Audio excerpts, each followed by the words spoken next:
Tabii biz Büyükşehir Belediyesi olarak hem bu taşınma sürecinde gerek lojistiğin sağlanması, gerek kapalı tutulacak yolların kapama işlemleri, onların tekrar açılma işlemleri bunlarla ilgili zaten Ulaştırma Bakanlığımızla beraber çalışıyoruz. İstanbul'umuz adına bu taşınma işlemi e, problemsiz bir şekilde yapılır temennisinde bulunuyoruz ama şu anda bütün tedbirler alındı. Gerek bakanlığımız, gerek Büyükşehir Belediye'miz koordineli bir şekilde çalışıyorlar. Tabii vatandaşımızın kafasındaki soru, evet havalimanı taşındı ama biz uçaklara giderken nasıl gideceğiz? Kendileri araçlarıyla gelirse zaten burada mevcut otopark var. Ancak toplu ulaşımla gelirse daha öncesinden Büyükşehir Belediye'miz yeni havalimanımıza güzergah olarak güzergahları belirlenmiş, hatları belirlenmiş, kalkış noktaları belirlenmiş ve birinci sınıf lüks yolculuk yapabilecekleri Havaist şirketi kuruldu. Bu şirket üzerinden nihayetinde e,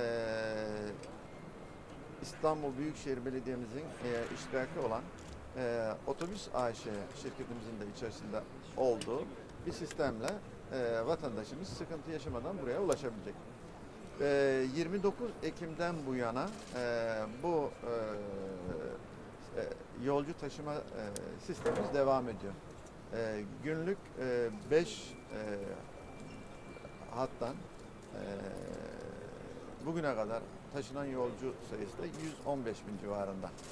Ancak yeni dönemde tabii günlük 90-100 bin taşıma olacak ve 20 noktadan, 20 duraktan 2023 tabii bu hem kalkış noktaları hem de sefer sayısı arttırılabilir talebe göre.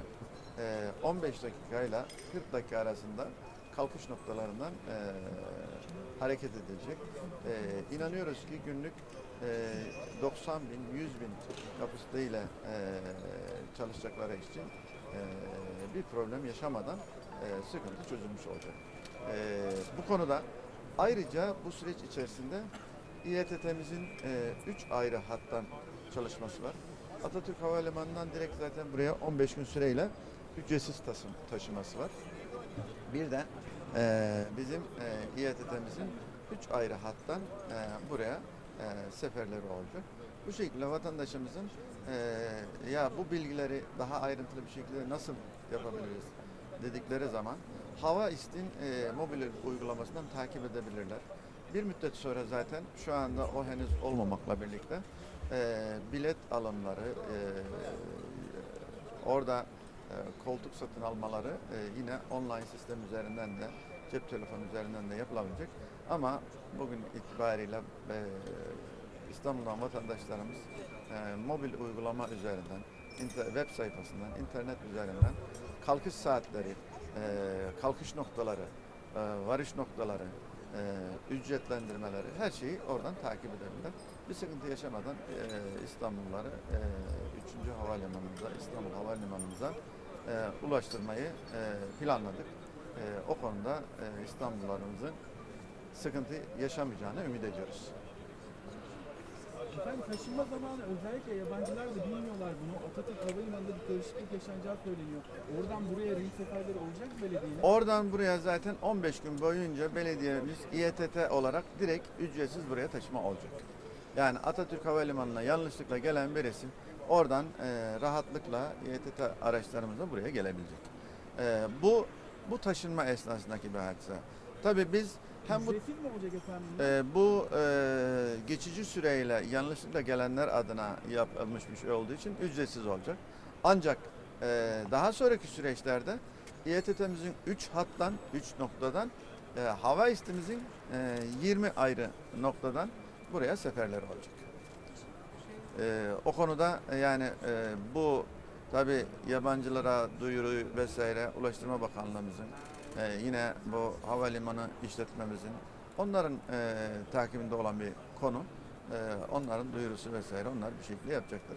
Biz Büyükşehir Belediyesi olarak gerek 5-6 Nisan'daki taşınma aşamasındaki lojistik destek onlarda bir de vatandaşlarımızın İstanbul içerisinden buraya ulaşımı Buraya geldikleri zaman yani havaalanına inen yolcularımızın da İstanbul içerisine problemsiz bir şekilde ulaşımı. Asıl Büyükşehir Belediyesi olarak bizim sorumluluğumuzun bu olduğunu düşünüyoruz ve bu konuda da tedbirlerimizi aldık. Ana arter çok uzun süreli kapalı kalacak. Bununla ilgili nasıl tedbirler aldınız? Nihayetinde bu konuda Ulaştırma Bakanlığımız, valiliğimiz tabii alternatif güzergahlara yönlendirme bunlar yapılacak. Nihayetinde olağanüstü bir durum, devamlı olan bir durum değil. Tabii bu ana arter bir şekilde özellikle Basın Ekspres'in kapalı olması tabii İstanbul'a önemli bir ana arter. Ama vatandaşlarımızdan da bu konuda anlayış bekliyoruz. Artık bu taşınma esnasında o yolları kullanmayacaklar. Yapacak bir şey yok. Evet, teşekkür ediyoruz arkadaşlar. Dünyanın buluşma noktası İstanbul Havalimanı'na Havais'le gidilir. Sizler için oluşturduğumuz dev filomuz, tüm uçuşları kapsayan ve 7 gün 24 saat hizmet veren seferlerimizle İstanbul Havalimanı'na ulaşmak artık daha da kolay. Tek yapmanız gereken şehrin merkezi ya da toplu ulaşım ağına entegrasyonu olan kolay ulaşılabilir noktalarında oluşturduğumuz istasyonlardan size en yakın olanını seçmek.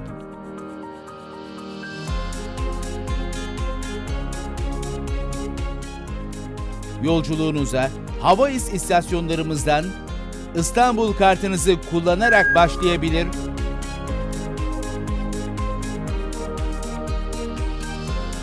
konforlu otobüslerimizle göz açıp kapayıncaya kadar İstanbul Havalimanı'na ulaşabilirsiniz. Siz dönüşünüzü planlarken biz yine sizi ağırlamak için burada olacağız. Yine bekleriz.